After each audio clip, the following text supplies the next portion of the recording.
The keys to the successes I've had, and I just mentioned a few of them, is best contained in a quotation by Henry Ford.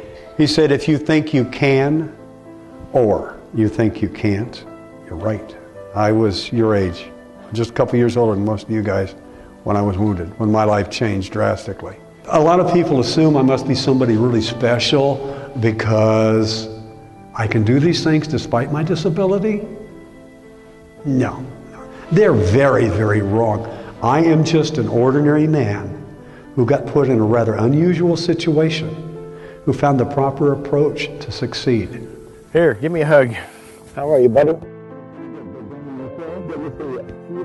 I want you to meet a couple of guys here I brought here. Right here is the leech man. Where? Metz, right here. You're the leech guy? I'm the leech guy. It's a great pleasure to meet you. You too. I figured out why they didn't shoot your ass. Why is that? They were laughing too damn hard. That's possibly true. And they sympathized with It you. threw their aim off anyway. It definitely did. It had you. That's probably the only reason you survived. And you're Larry? No, I'm Lee still. Okay. Larry's right here in front of us. He's coming up. All right, with these hearing aids, I can't. I'm here. Smell that. Mm-hmm. I brought you some tobacco. Mm-hmm. What kind is it? Well, let's see. That one says Captain Black Royal. And this one says Jamaican rum. Oh, that's pretty good. See, I try to take care of you. You do. Yeah. And I got a fifth of Captain Morgan. But you guys ain't gonna be here long enough to enjoy it. Well, how long? I have to suffer through it all by myself. Well, how long does that take?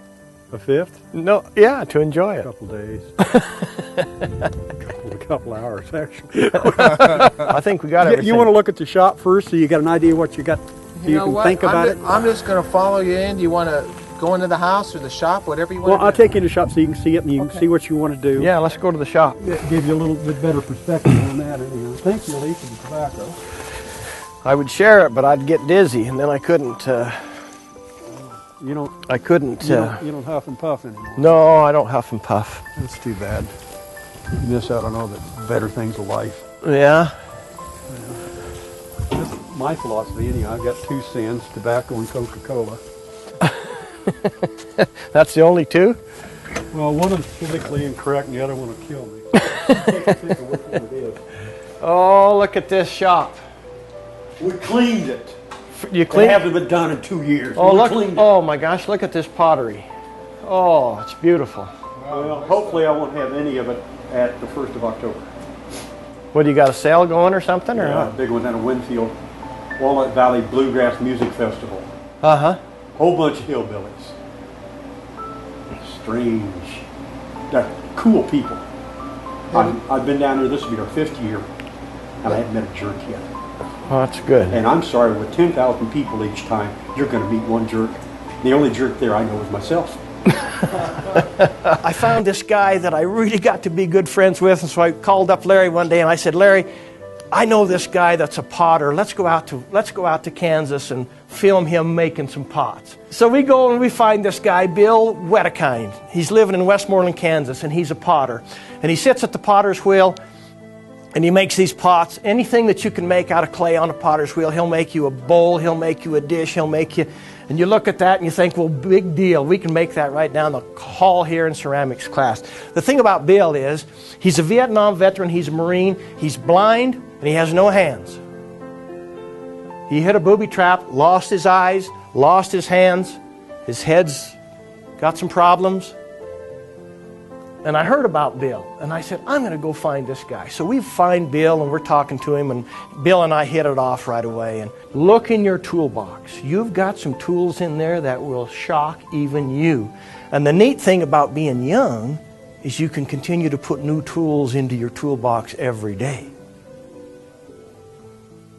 And I guarantee you, everybody in this room within the next week is going to have something come up that says, I can't do that. And I'm saying, first of all, open your eyes and what do you see? And secondly, get in that toolbox and get out the best tool you got, or get out some tool you've got hidden in there and do it. Well, this is where the process somewhat starts at on the wedging table. And I've got bags of clay here that I use. Of course, when we get into throwing that, I'll show you that later. Here's my wheels here. I've got 2 of them out that I use. They're both Japanese products, but they make the best wheel. I use this one mainly for throwing, and then I do the trimming on this one, because this one's, I've had this wheel since 92, 91 or 92. I got that one in about 2000. This one I just about wore out. You're not supposed to be able to stop them.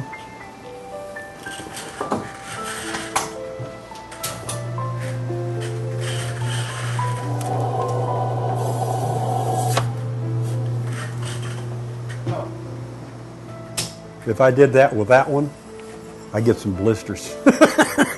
Same motor, same horse, both quarter horse.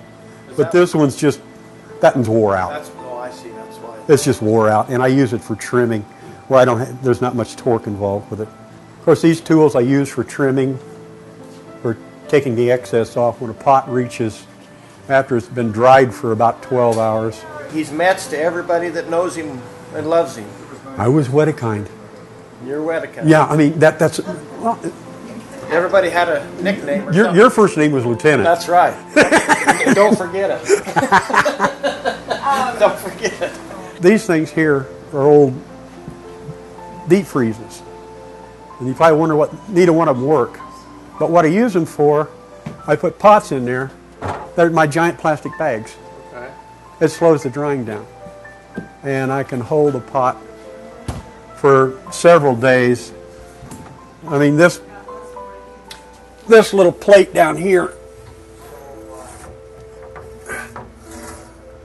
this plate here I threw about 4 days ago.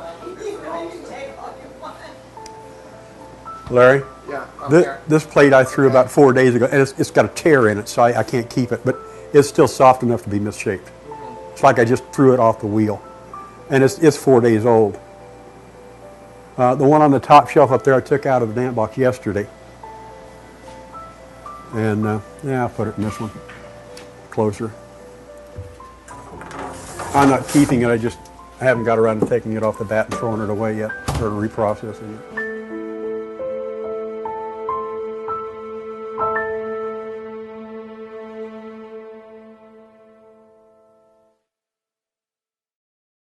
This old house, Diana's great-grandfather built it in 1877.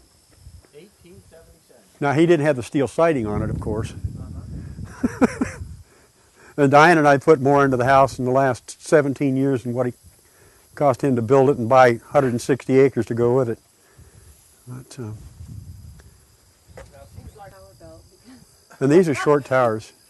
I used to have one that was 70 foot tall. And he wanted to go higher, and so we attempted to go higher. And I was like, I had what, the line on the ground? Yeah. I had a gym pole rigged up. I had another tower section for this one here. And I was on the ground holding it. Yeah, backing up. She was pulling it up, okay? So I was up there with this tower belt trying to position this thing, you know, because it was, you lift it and trying to tip it over to get it lined up to go in the slot, and the gym pole bent. The tower section hit me in the head. She went down on the ground. We prayed a lot. And I'm cussing at the gym pole. But I'm not going to. It's not worth it. They don't. I'm not even using the tower, to tell you the truth. From his office, or we go first here so I can get Josie. Okay. You're going to meet my ferocious new dog. She's a brindle boxer pit bull combination. Is this the coyote getter? No. Coyote Getter's dead. Oh, no. He died last year. We lost both our dogs last year. You did? Yeah. Yeah, the little one, you know, the little mouthy one. Uh-huh.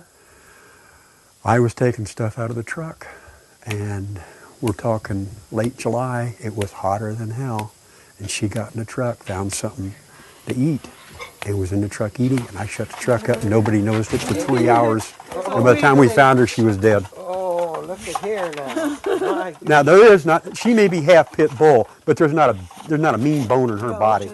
Sit, sit. Well, I think she would hurt She you. just loves it. The only thing she's gonna do is lick you to That's what I death. say. She'll lick you till you She drop. loves She'll people. lick you till you drop. Yeah. And she's the biggest crybaby. When Diana or I or our son Bucky leaves, she cries and cries and cries and cries and cries and cries. And today she was so upset that she she got a blanket out and put her head under the blanket and cried with her head under the blanket. It's just, it's hilarious. It's irritating too, but it's hilarious. Come on in. Go on, knucklehead. Is that me or the dog? Well, take your pick, Lee. Come on in. Is it true that once a Marine, always a Marine? Yeah, yeah. They change you inside up here, and you can't get it out. I don't know why. What makes you think I was ever in the Marine Corps, Lee? Anybody have any idea why I give you that idea? That was my dad's, along with a hat that's on top of it. That's like, he paid $300 for that piece of silk. Third generation Marine? Or second generation? Third generation yeah. Marine? My granddad was an Annapolis graduate class in 1916 and was with the Marine Corps at Belleau Woods, Chateau Terry. Was wounded there. That's also something we have in common. My dad and I and my granddad, all of us in every conflict we were involved in, were wounded. Really? Yeah, granddad caught some bullets in the stomach from a Maxim. Survived it. We're also tough to kill. Dad was wounded with a bayonet on Okinawa, and then a mortar round came in a little too close to him in Korea at Chosin Reservoir. Wow. And then I walked into whatever it was, which I still ain't figured out. This is where I waste most of my time, with my computers. And this is my older system here. There's no screen, if you notice, but I don't really need it. That's my newer computer system over there on that other table. It uses voice input and voice output, and is currently, it's a fun hobby. A lot of people you get to talk to. I don't think there's anybody on this frequency right now, probably.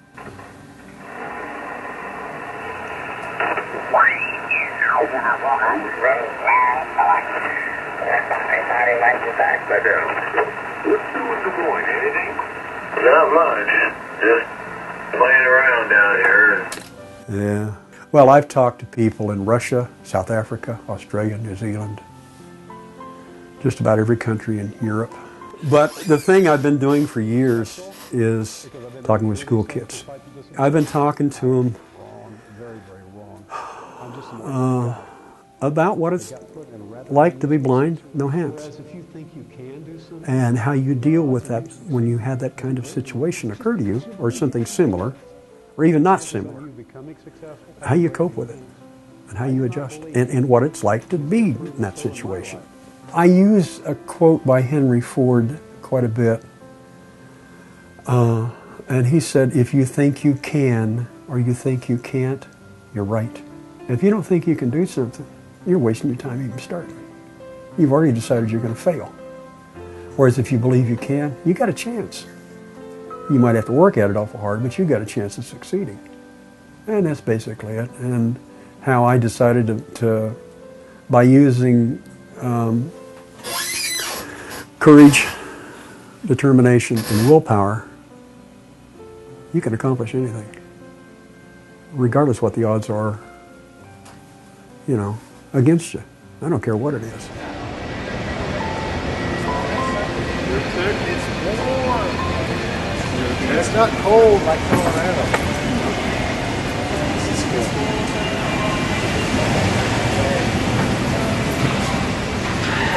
So how do you want me to do this? I'm ready. Stay out of the way. You are on the driver's side. You're probably going to go like this. Single. That was pretty easy. That was really big. Now we didn't put a seatbelt on you.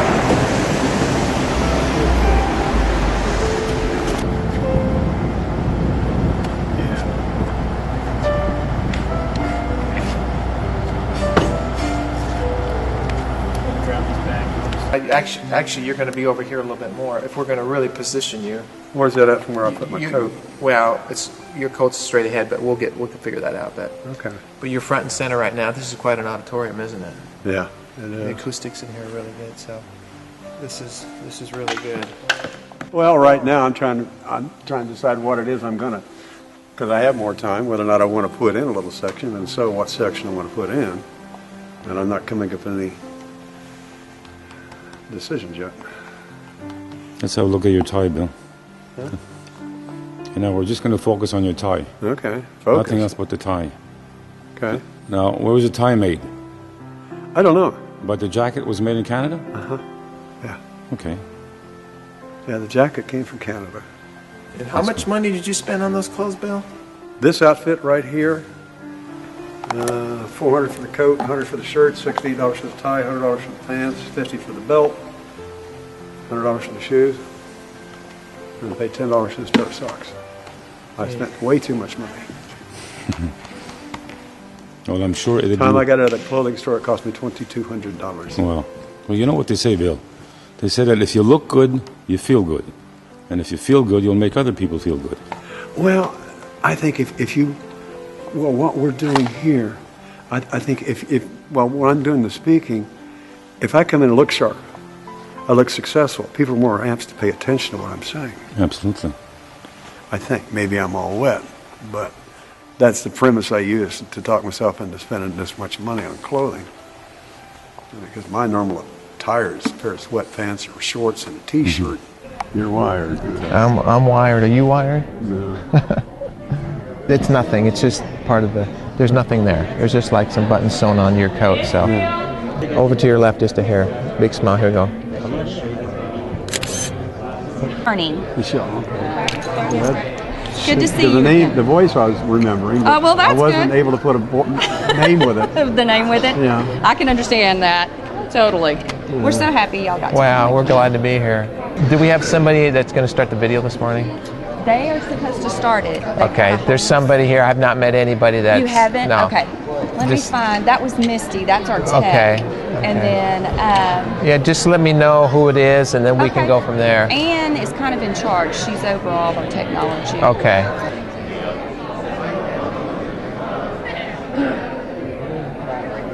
Is it almost showtime? We'll be ready to roll here shortly, I hope.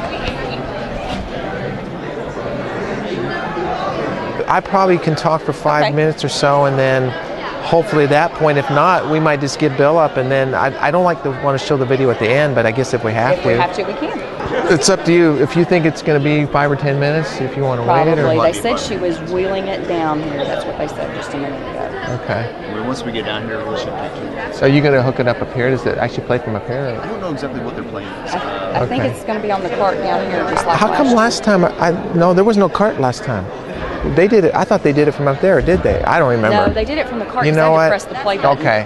I don't even remember. I just remember it sounded really good. So. Yeah. Okay, guys, we're going to go ahead and start. So if you will give us your undivided attention, please. All right. I would like to introduce you to Mr. Larry Cappetto, who is going to take you through the presentation today.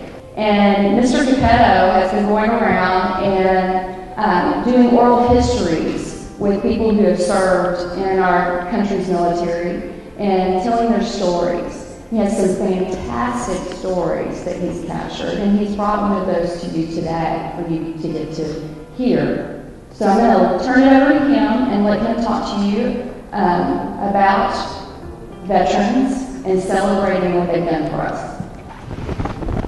Welcome, Mr. Cappetto. Thank you. Good morning. It's good to be back in Rockwall, Texas. And we were here in January. You guys are all juniors, right? So last year you were freshmen? Sophomores, okay.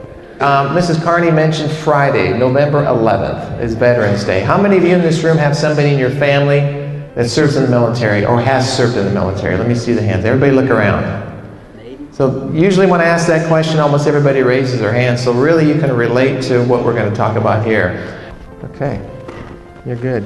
Can you guys give me a warm welcome for Mr. Bill Wedekind here? Thank you. I discovered a little while back why there aren't more blind skydivers. It's because we can't get the guide dog out the door of the plane. I served with the 1st Reconnaissance Battalion, 1st Marine Division in South Vietnam during 1968.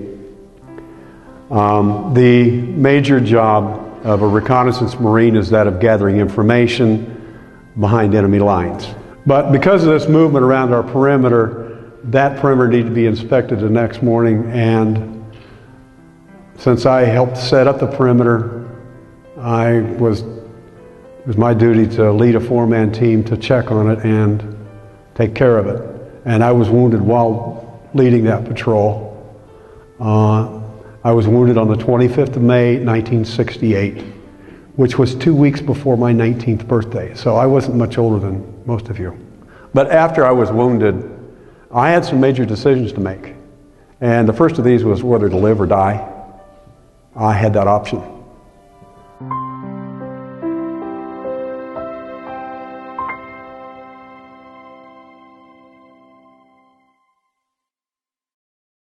I had this arm procedure done in 1969, March of 1969. And what they do, they separate the two bones of your forearm about halfway to the elbow. Then they reattach the muscles that control your thumb to this inside bone, the radius, which is what allows you to close it or open it by just laying your thumb against the side of your hand. Okay? Well, this worked so good, I decided, hey, I'm going to have the right one done too. But I waited 4 years till 1973 to have this done. You know why? Why? See my little tattoo? Mm-hmm. I didn't want to give him a splitting headache.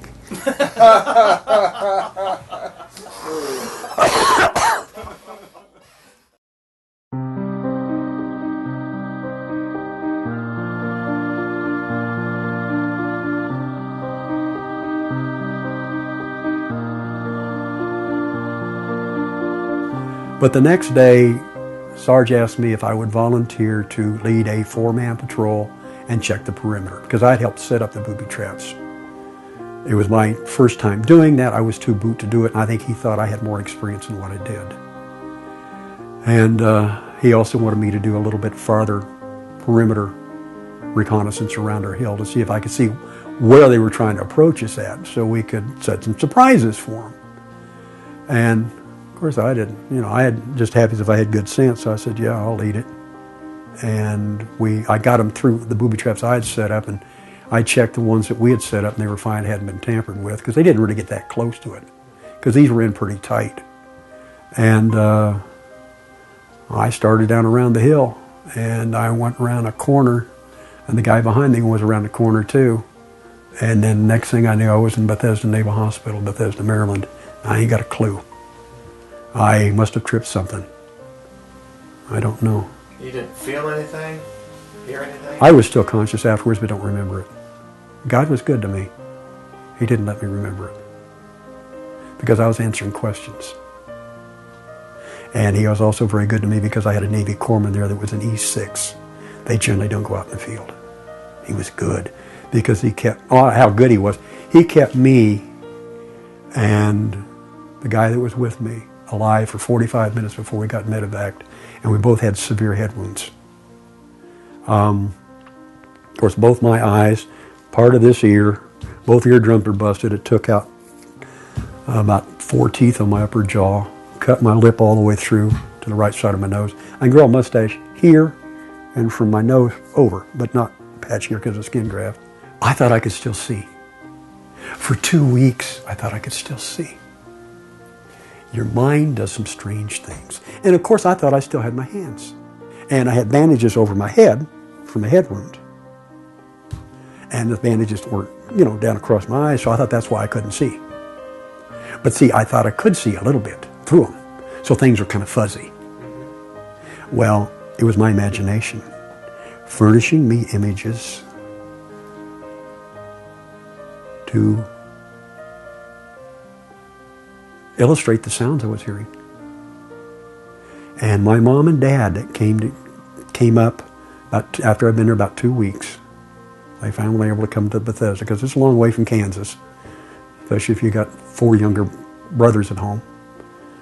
And mom and dad don't make that much money. In fact, their fellow employees bought them tickets to come see me, which was pretty good of them. And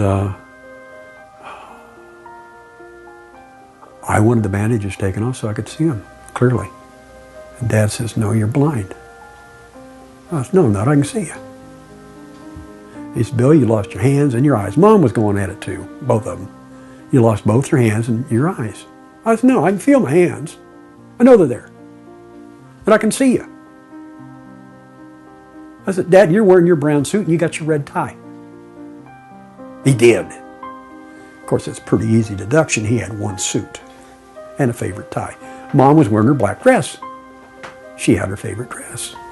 Tell me about the recovery process, rehabilitation, surgeries. I don't know how many operations I've had. Been too many. The most crucial ones and the most important ones were what they did with my forearms. This operation is called a Crookenberg amputation. I've already told you about this, haven't I? Tell me again for this camera. Okay. This operation is called a Crookenberg amputation. It was developed in Germany after World War I because there were so many German soldiers who were blind and double-hand amputees due to the trench warfare. I mean, you know, when they're fighting, the only thing sticking up over the top of the edge of the trench is their heads and their hands. So that was a common wounding among them. And he came up with this idea to allow them to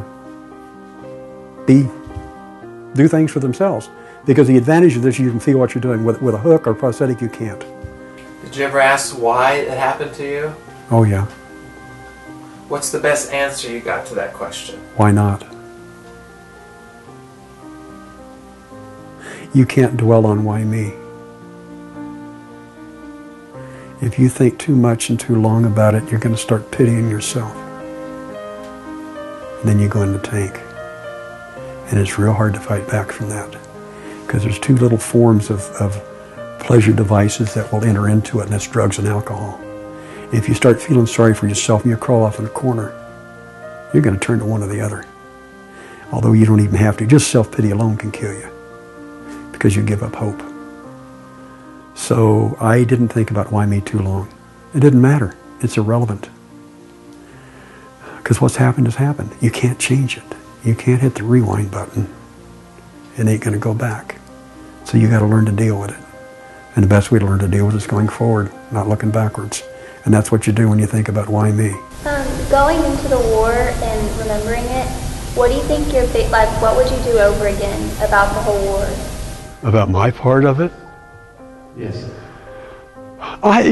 That's a question I've actually thought about quite a bit. Because if I didn't have to go out, I wasn't out with my normal team. I volunteered to go out with this other team. I could have stayed in the base area, had 5 days off. You can't think about what if. That isn't your question, I know. But I don't know what I'd do different. I don't know that I would. I really don't. Except maybe if I'd have got the opportunity of not leading that team around to check the booby traps, it might have been it. But you just don't know. I mean, life is a funny thing. You can't.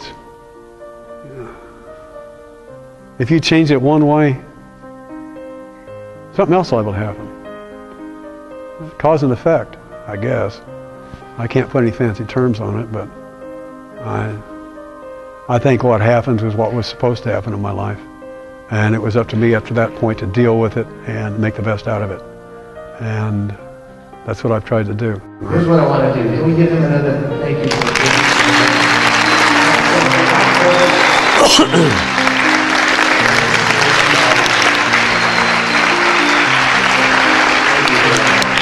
Thank you. Thank you. It's so nice to meet you. Nice meeting you. Thank you for everything you've done. Thank you. I had fun with it. Thank you. You really inspired me. Well, good. Thank you. Just keep trucking, you know. Keep the work up. For everything. Hey, no problem. You be careful now here. Thank you for everything that you've done. I appreciate it. Thank you. Thank you, sir. Thank you. Appreciate it. You're welcome. I want to give you a hug. Oh, now that's what I like. Be careful. Give you a hug too. She copied me. Okay. Hey. Thank you. I won't. I'll take all those I can get. Thank you for everything you've done. Thank you. You're welcome. Be careful now. Thanks for everything. Thank you. Thank you. Be careful now. Thank you, sir. You inspired me a lot. Good. Well, do something with it then. Yes, sir. Play good basketball. Thank you for everything. Thank you. Be careful now. You guys have got a whole bunch of tall ones in this place, or I'm shrinking. Well, that may be true, too. Now, this guy's really tall. He is? Thank you. Yeah, you're up there. Thank you. 6'8". You're very inspirational. Thank you. Thank you. Thank you. You be careful, girls. Thank you for your service. Hey, I had fun with it, you know? Yeah. It's exciting. You get the adrenaline going once in a while. I bet. Thank you for what you have done for our country and everything Thank you. have done. Thank you very much. You're welcome. Be careful now. I will. Good. Can I take a picture with you? Sure. Picture? Okay. 1, 2, and 3. Okay. Bill, if you could only see this picture. I probably ought to ask for a copy or two of it, but I don't think I get much benefit out of it. So. Thank you. Thank you. You two girls be careful. 1, 2, and beautiful. Okay, on 3. 1, 2, and. Okay, right here, Bill. On 3. 1, 2, and 3. Oh, thank you, sir, for your service. Thank you. I enjoyed it. Both my grandfathers served in Vietnam. Oh, really? Mm-hmm. Okay. One served in the U.S. Army and one served as a cargo pilot for the U.S. Air Force. And I thank you for your service to this country. Yeah, I had fun. Tell your grandpa's an old Marine said simplify.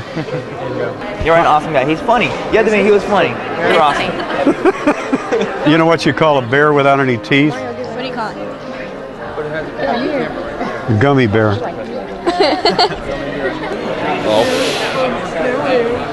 You have to move your hand onto his because you can't see. Hey there. Hello. Sorry. No problem. I just didn't see you standing there, so to speak. I'm Michael. You're who? I'm Michael. Glad to meet you, Michael. Welcome. Oh, and don't worry, your humor's fine. I'd listen to you on open mic night. I would. Is that something to do with the internet?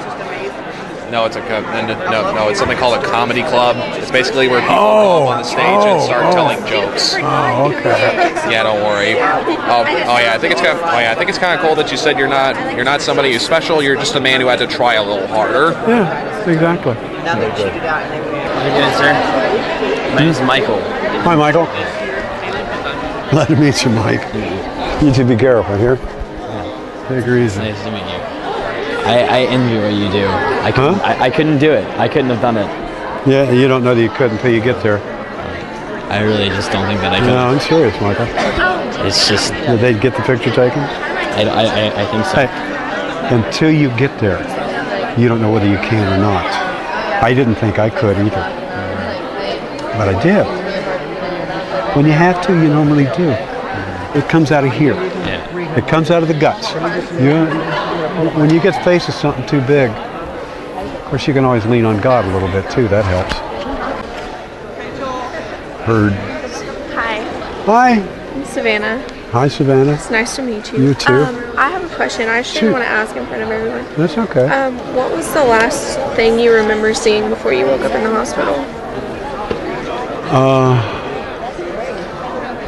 I was looking down a hill and looking at the brush and the colors. I don't remember.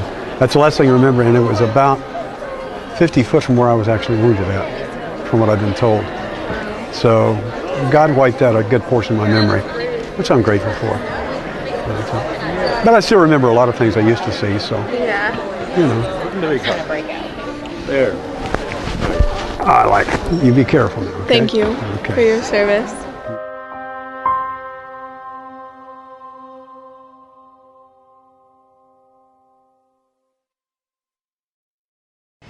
Okay, we're rolling. Okay, we're here at the Dallas-Fort Worth Airport, and I met a friend, Bill Wedekind, and we're going to be in Rockwall, Texas tomorrow, speaking at some schools, telling kids about what it means to be free in our country. And Bill, what are you going to talk about tomorrow? Just give me a couple.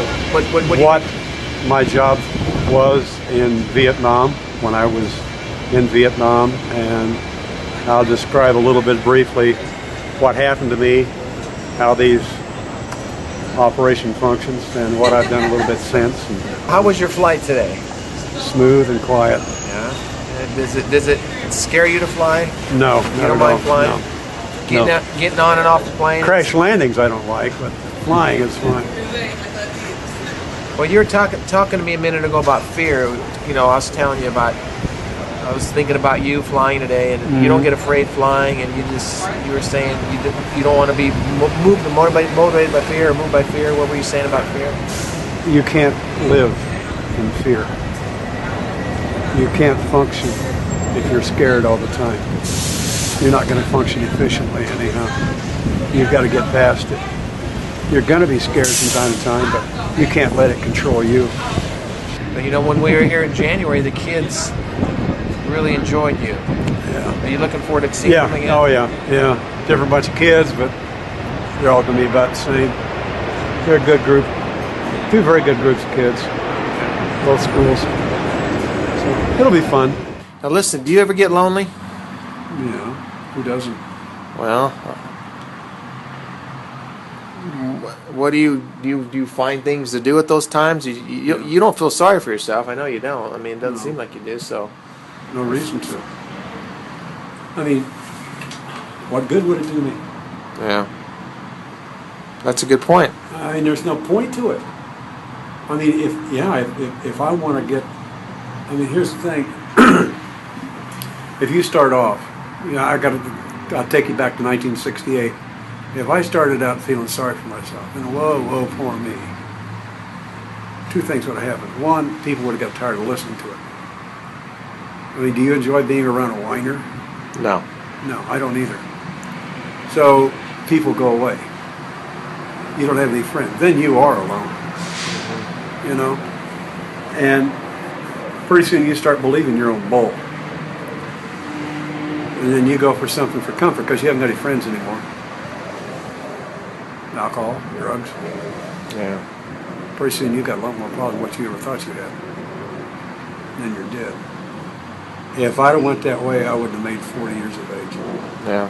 Your pop's over to your right there. There you go. Let me get the cap for you. You got it? Yeah. Okay. Oops. I got the wrong pipe stand in this pipe. I got two pipes and I think I got the wrong stem. Uh-oh.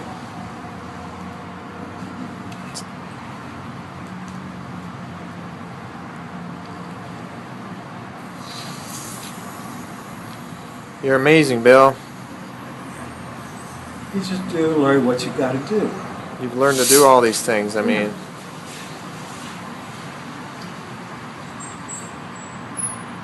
This is actually the first time I've done this with just this one hand.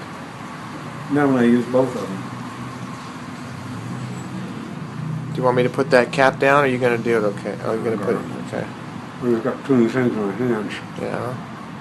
Just don't swallow the cap. I'll have to do CPR on you. Nah, don't bother. I'll do the Heimlich. Yeah, do not resuscitate it. No, I didn't say that. I know.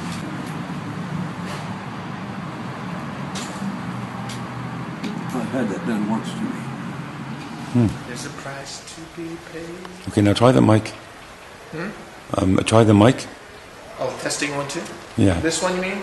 Yeah, tell us a joke. Okay, I have this country joke about love. No. And, my friend Gordon from Montreal was sharing this with me this morning in the car. I'll tell you a true story. I sometimes get heart palpitations, you know, where it feels like your heart's beating or skipping. And I went into Google one time and I typed, "My heart skipped a beat," and up jumped all these country songs. It's a true story. Now that's funny. Can you sing us a couple of lines? Amazing grace, how sweet the sound that saved a wretch like Nanette. Now, Frankie, you're not going to be up there during the presentation, or are you? So maybe you can kind of see where we're dimming them to, and you can put it at that level when we're talking, and then, of course, kill them all when we're not. But yeah, that's a good level with what you just did there. Just about a half minute. Yeah, we'll kill it all the way. And then, if you find somebody that knows how to turn even more lights on for, like, at the end, because it's really dark down front.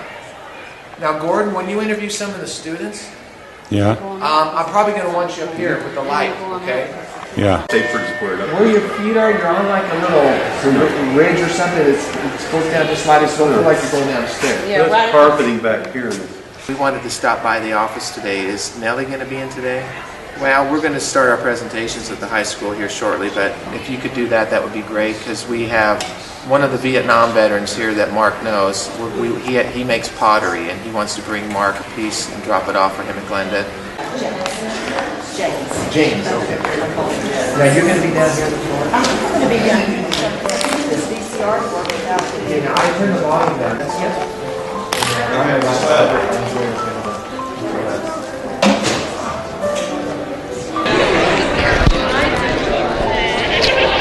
Testing 1, 2. Are we good? Welcome everybody. I'll get the microphone and then you can turn it over to me.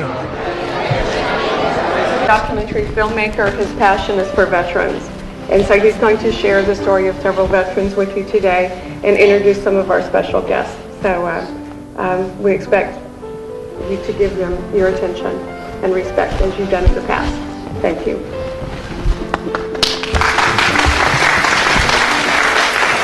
Good morning. How's everybody this morning? Now I got to tell you, we were at Rockwall Heath High School yesterday, and you know what they're saying over there? They're saying we're the high school. We are the #1 high school. Is that true? They were pretty adamant about it. I mean, I tried to talk them out of it, but they were convinced they were the #1 high school in the state. So, now you all had the chance to prove them wrong this morning, so we'll see how this goes. But listen, seriously, it's good to be back in Rockwall, Texas. I am from Grand Junction, Colorado, and I've got my crew with me today. And we are filming a little behind-the-scenes documentary, so at times the camera may be turned at you. Just keep looking straight ahead, just like they do in the movies, and everything will be cool. You are in for a treat. This is not entertainment. This is real-life stories hitting you in the face. We have a wonderful guest this morning that's going to speak with you after the video. For the last 9 years of my life, I have been traveling across our country and in Canada, interviewing veterans of World War II, the Korean War, the Vietnam War, and even those serving today in Iraq, Afghanistan. I've interviewed about 1,000 veterans, if you can imagine, interviewing about 1,000 people over the years and learning so much. I feel like I'm in school. I'm learning so much as I hear these stories. I've got first-hand accounts of what happened in war. Teachers tell me all the time as I travel across the country that history is best learned from those that were there. We all realize that this Friday is what? And what do we do on Veterans Day? It's the time we take to honor our veterans. How many of you have somebody in your family that is serving in the military right now or who has served in the military? Raise your hand. Look around, everybody. It's the same thing that happens in all the classes. So this program this morning will affect you in a positive manner. Now let me give you a little bit of history here. We've had 3 programs already, 3 classes, and every single one of them has been really deeply touched. I mean, I can't tell you the number of tears. In fact, I've spoke to tens of thousands of kids across the country, students like yourselves, and I don't think I've seen so many tears as I had here. And I think a lot of that is because of our special guest, Bill Wedekind, who's going to speak after the video. Bill was severely critically wounded in Vietnam. He's going to tell his story in the time that we have remaining after the video. He's a wonderful man. We live in a day where young people are looking for role models and heroes. And I'm going to tell you, after this program, if Bill doesn't become an inspiration in your life, nobody will. He's such a wonderful man. And he hates me saying these things about him, but he is. He's a great man. I love him. He's a Marine. Once a Marine, always a Marine. Gung-ho to the end. But Bill was severely wounded, and he has overcome a lot of things in his life. And I'm real excited and honored to have Bill here. Can we give a warm welcome to this Marine here, Bill Wedekind? Bill, thanks so much.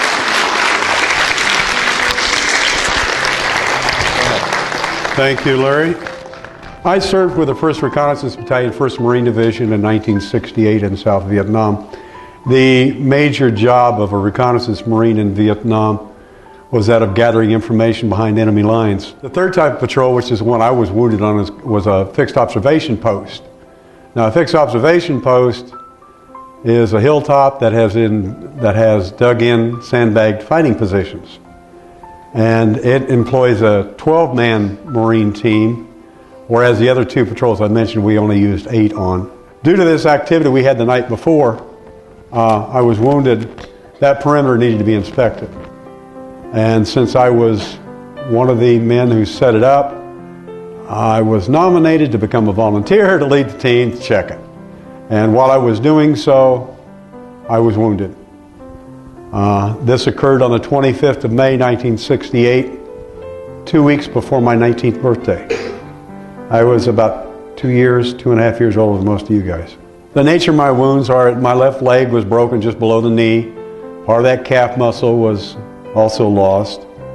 I lost both my hands. I had a hole knocked in my forehead, and I lost my eyes. Now, my eyes are artificial. In fact, I just had these made just before Labor Day. They also did a field tracheotomy on me where they cut a hole in your throat and stick a tube in it so you can breathe, because the blood from the damage in my mouth, I was starting to drown on it. I had an extremely good corpsman, and if it wasn't for him, I wouldn't be here today.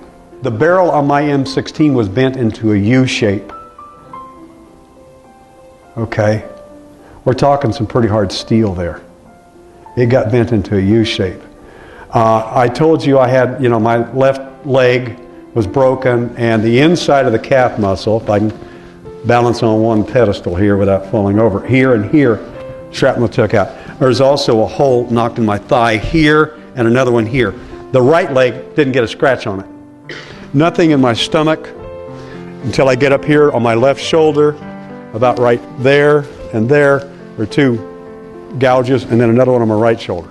Of course, my head, broke both eardrums, took a chunk out of this ear here, which actually came out of my chest later on when they fixed it, cut my upper lip right here to the right side of my nose, knocked out 4 teeth in my upper jaw. After I was wounded, I had some serious decisions to make, the first of which was whether I wanted to live or die. But some people assume I must be somebody really special because I've been able to do these things despite the disability. I think they're wrong, very, very wrong. I'm just an ordinary guy that got put in a rather unusual situation, who found the proper approach to succeed. The keys to the successes I've had, and I just mentioned a few of them, is best contained in a quotation by Henry Ford. He said, if you think you can, or you think you can't, you're right. I believe there's not any obstacle that can be placed in front of you that can't be overcome when you take that approach of believing that you can, and then here's the hook, working hard enough to achieve it. I mean, even the impossible can be accomplished. It just takes a little longer, and you got to work a little harder to get the job done. Anybody have a question? Let's give the opportunity. We had this second class. Does anybody have a question? Take an opportunity now to ask Bill a question. What was the hardest difficulty you had to overcome after your... I think adjusting to the fact that my whole life had been turned upside down. I couldn't continue as a Marine. I couldn't do my enlistment and then go to college to get a degree and then go to OCS to become an officer or become an architect. That was all out the window. Adjusting to the fact that I was blind and I'd lost my hands. And adjusting to that was the most difficult thing to do. We've done 7 presentations in the last couple of days and almost 2,000 students, and I wanted to thank you, Rockwall High School, for welcoming us back. We hope to come back every year. I want to give you an opportunity now to come down and greet Bill, wish him Happy Veterans Day. Take some time, and I need some of you from this class to come over here by these blue chairs. We want to interview you shortly. It won't take long. If you're late to class, Bill will write you an excuse, and you'll get out. Turning that one back on me, didn't you?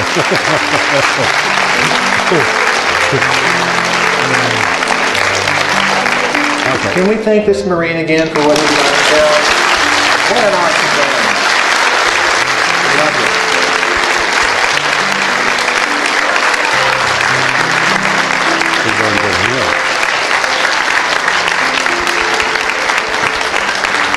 Standing up for you, Bill. Wow. Hoorah.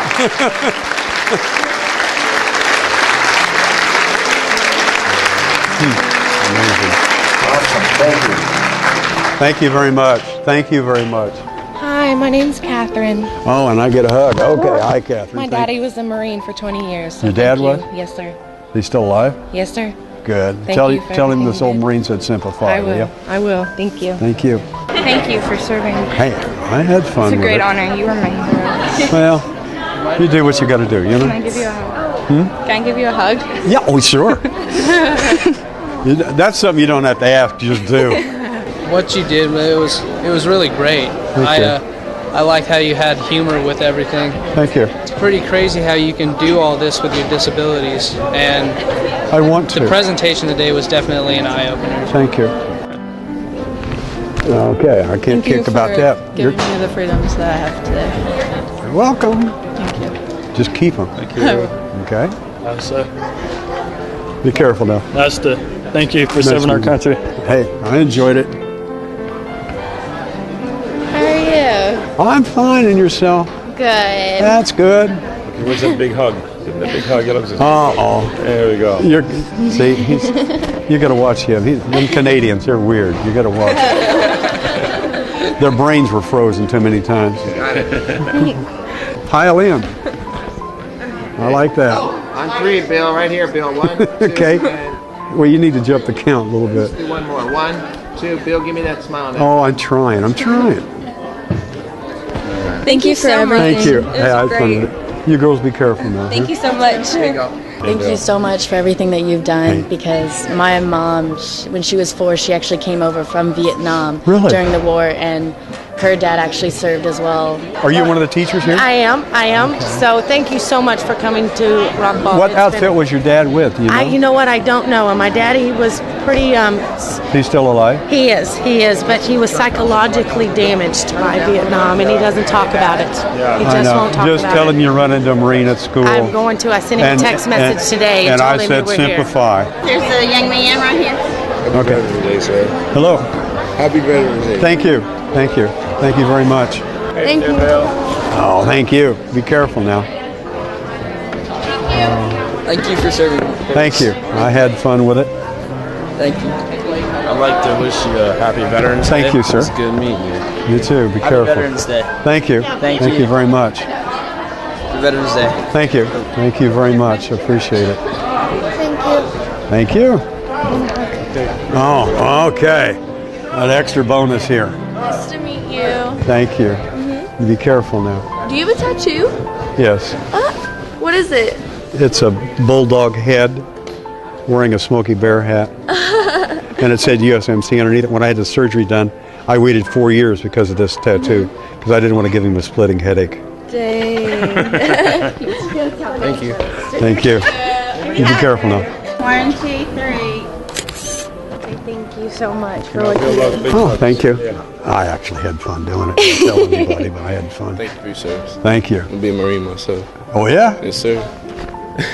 You can probably get medication for the problem you've got up here. Yeah. Yes, sir. Just be careful. Yes, sir. Can I take a picture with you? Sure. I think you're awesome. So do I. Okay, a big hug, okay, just to show me. All right, there you go. That works. Get up with you right now. Nice to meet you. Yeah. Well, I would take this and home with me. That's a good pose. Ready? Oh, I did it. 1, 2, 3. Okay. Do another one. Oh, You gotta do 2. Jeez. 1, 2, 3. He's a picture guy.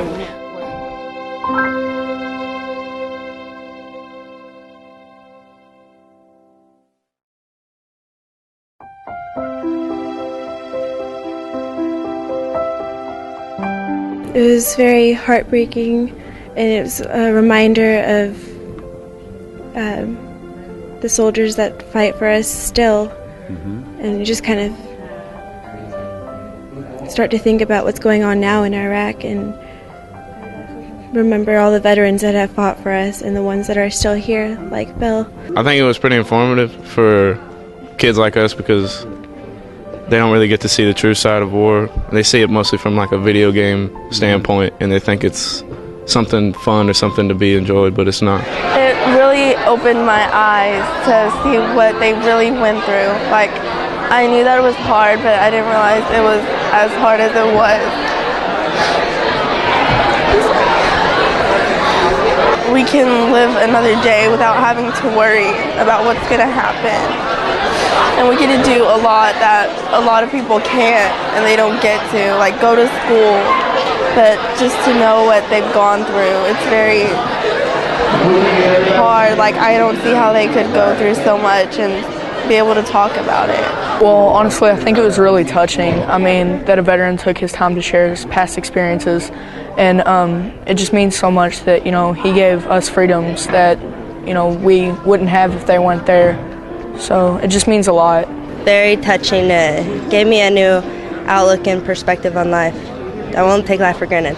It was amazing to hear his story and get to understand someone's perspective that was actually in the war. It was very inspiring, and I learned a lot. I actually thought this presentation was very moving, and it touched my heart a lot. You know, being a teen, I don't really think about how many people died for us and how important military people truly are, and how it really touched my heart. It was very, very warming. It was really moving, inspirational, and it kind of made me think about this morning when I was complaining about having to get up at like 8 o'clock for my sport that I'm doing. It just made me realize how lucky I am that I get to count my blessings, even when I don't. Like, a lot of people didn't get that opportunity anymore because they died in the war, and I didn't really think about it a lot until today. I thought it was incredibly touching and something that we definitely need to see and understand, because we take our freedom for granted a lot nowadays, and it's getting worse and worse. And things like this are just a great reminder and a great eye-opener to what we can't forget and we can't leave behind. I thought it was pretty touching. Like, even though I didn't really have any tears come to my face, I could see all the emotion and all the effort that they put into to keep us safe and get us the freedoms that we have, and see what they sacrificed. Like that man right there, not having any hands and getting all that stuff done on his leg. I think it's pretty cool though, because he still act like a regular normal person. He doesn't act like he's hopeless or doesn't have anybody. He's just great. I thought it was very touching and moving. Like the video and stuff we watched, it made me cry when they were showing all the people and what they did, and I enjoyed it. I'm very happy about my freedom, and I'm very blessed to know that things happened the way they did so that I'm able to be here right now. I couldn't help but to, show him as much respect as I possibly could, being the fact that if it weren't for the dedication that he had to fight for my own freedom, then I don't know where I would be right now. It was inspiring. It's easy to forget about stuff like World War II when it's just presented in history, but actually seeing someone up here, a veteran of one of the past wars, it changes your view on things. And it's really touching. I think a lot of times in our school systems and everywhere, a lot of this stuff is just taken for granted way too much, and I've always felt that we've needed these kind of outlooks on reminders that this isn't just given to us. To know what this man has been through, just to provide us with the freedom that we take for granted, has really opened my eyes to really take a hold of my freedom. The program today really made me think about what the vets do, the actual footage that came through and hearing their thoughts about it really made me think this is why I'm proud to be an American, because of what they did for our education, for our rights, for us to remain free. I thought it was amazing. I loved how Bill talked to us. I thought it was amazing how he had such a positive mindset, even though he went through so much. And I thought it was just really cool how we got to see all the footage of the war, and it just made me realize how us Americans are privileged to have freedom. It was inspiring. It was very heavy to get in early in the morning, but overall I think it really does change everyone's mind about what it means to be in the military and what it means to be patriotic, and it gives everyone a new insight of what the people who serve risk, and it gives everyone a deeper meaning about it. I really was inspired by him, like just all the things that he's overcome and all the obstacles, and he still like takes time and really like makes the best out of his life after all the obstacles he's had to go through, and after fighting for this country and giving us like this life that we have right now. I think it's an amazing experience to be able to like see him and watch him and just like to hear him talk and to be in his presence. It meant a lot to me, and I'm so thankful for this experience, and I wouldn't trade it. Well, I think it just took great courage for him to come up and like to tell us his story and all he's gone through, and just pretty much show us that you could keep going on, like even after a lot of things have happened to you, and just to stay strong. And no matter what happens, we just need to keep moving forward, and to be glad that in our nation we have such great people. I think that the presentation today pretty much showed that no matter how big or small, able or disabled you are, you can do anything you set your mind to. And the fact that he's living here, just spreading the word and just letting everyone know what it's like and what you can do, means so much to everyone. And he's got such a welcoming personality, and it was an amazing experience. Today was a great day to see like this man come out of nowhere, like for him to still be here and tell us about that, like it's amazing. I've never been so excited in my life to see a man like just come from the Army. It's just wonderful. It was the best thing ever. I thought it was absolutely amazing that he came to our high school and shared his story with us, and that he can do it and still make jokes about it and just have a good time with it and tell a story to tell everyone like how he is, and he's going through everything that he's done, his hands, and he's doing pottery, and it's amazing. I think it's amazing that he's done this his whole life and he didn't give up. This presentation really hit home for me because I had a great-grandpa that was part of World War II, and seeing this and seeing him willing to talk about it and willing to go through that pain, and just seeing the video really touched me, and it was really emotional for me because 2 minutes in I was already crying, and yeah. It was just really saddening and heartbreaking for me to see all those people having to go through and relive that moment. Thank you very much for doing this for us. Thank you.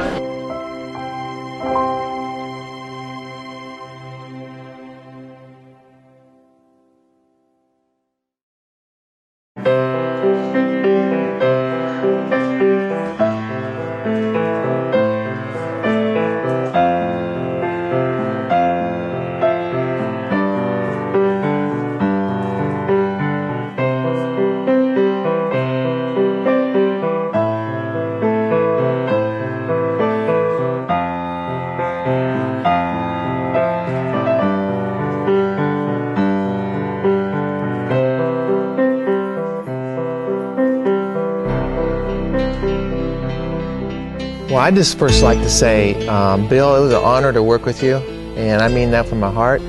I'll probably get emotional here, but you know, I love you, and you've been a great inspiration to me since I met you.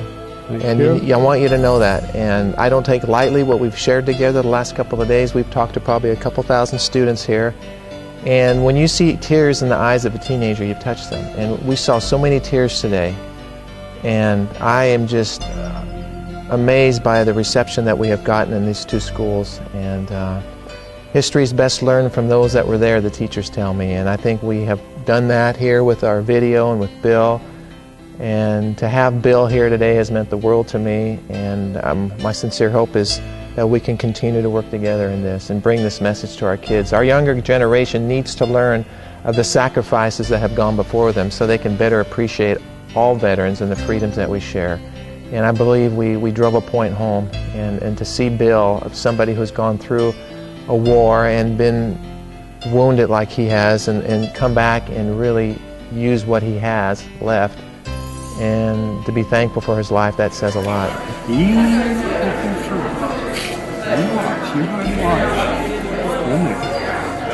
just got to believe in it, okay? Can you do that? Yes. Write in plenty of letters. As well. When you go back to your room and you think about the day like yesterday or today, what goes through your mind? I feel good because I normally know I've helped a couple kids, and that's what it's all about. If I can help some of them kids through some, because some of these kids that we've had here in the last 2 days are going to have some rough roads to hoe in their life. And if they go back, when they run into that hard spot, they remember me and what I've said. And it helps them get past it. Hello. I've been very successful. If I can help them do that. I mean, that's my main motivation, is helping some of these other kids get through some rough spots that I've had to go through. If I can make it a little easier for them, then hello. That's good, I think.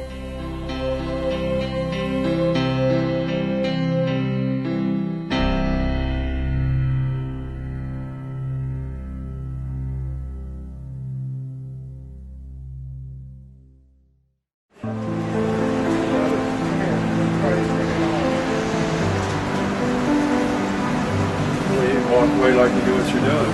See, I don't think, okay. We almost forgot Bill this morning. Oh, good morning, Dallas. Because none of us were waiting for you.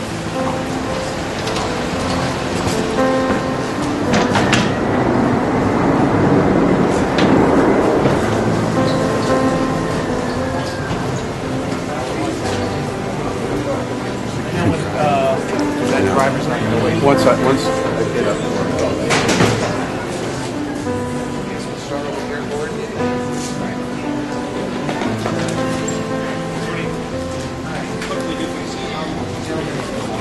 Special assistance. Can you help him check in this morning? Sure. He's just got the one bag. Are you traveling with him? No, he's going I'm by to myself. So Okay. I've requested special assistance. I thought maybe you could help. Yeah. Is this his bag? Yes, Yeah, just it one is. bag. And we've got a ride out front. We got a driver, so we can't stay. Okay. But he said once he got in here, it'd be okay. Okay. Yeah. Hey, bud, be careful.